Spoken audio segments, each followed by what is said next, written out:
కమిషన్ల కోసమే ఆంధ్రప్రదేశ్ ముఖ్యమంత్రి చంద్రబాబు ప్రత్యేక హోదాను కేంద్ర ప్రభుత్వం వద్ద తాకట్టు పెట్టారని ఏఐసీసీ ఉపాధ్యక్షుడు రాహుల్ గాంధీ ధ్వజమెత్తారు. రాష్ట్ర కాంగ్రెస్ పార్టీ ఆధ్వర్యంలో ఆదివారం సాయంత్రం గుంటూరు ఆంధ్ర ముస్లిం కళాశాల మైదానంలో ప్రత్యేక హోదా భరోసా సభను నిర్వహించారు. ఈ సభకు హాజరైన రాహుల్ గాంధీ మాట్లాడుతూ సీఎం చంద్రబాబుపై తీవ్ర విమర్శలు చేశారు. పోలవరం ప్రాజెక్టును రాష్ట్రానికెంతో ప్రధానమైనదిగా గుర్తించి ప్రాజెక్టు నిర్మాణానికి పూర్తిగా కేంద్రం నిధులు ఖర్చు చేసేలా చట్టంలో పొందుపరిస్తే చంద్రబాబు కమిషన్ల కోసం ఆ ప్రాజెక్టు నిర్మాణాన్ని తామే చేపడతామని చెప్పడం ఎంతవరకు భావ్యమని ప్రశ్నించారు.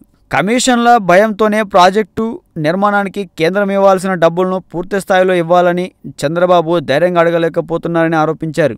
2019లో కాంగ్రెస్ పార్టీ కేంద్రంలో అధికారంలోకి వస్తుందని వెంటనే రాష్ట్రానికి ప్రత్యేక హోదా ఇచ్చే విషయమై 2019లో కాంగ్రెస్ పార్టీ కేంద్రంలో అధికారంలోకి వస్తుందని వెంటనే రాష్ట్రానికి ప్రత్యేక హోదా ఇచ్చే విషయంపై నిర్ణయం తీసుకుంటామని రాహుల్ ప్రకటించారు.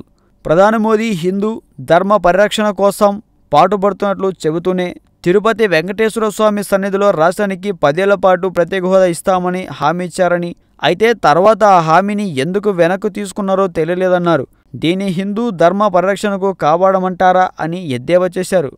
మోదీ ప్రభుత్వం అంటే ఇక్కడ పార్టీలకు ఏదో భయమున్నట్లు కనిపిస్తుందని, అందుకే వారు రాష్ట్ర ప్రయోజనాలపై ఒత్తిడి తీసుకురాలేదని రాహుల్ ఆరోపించారు.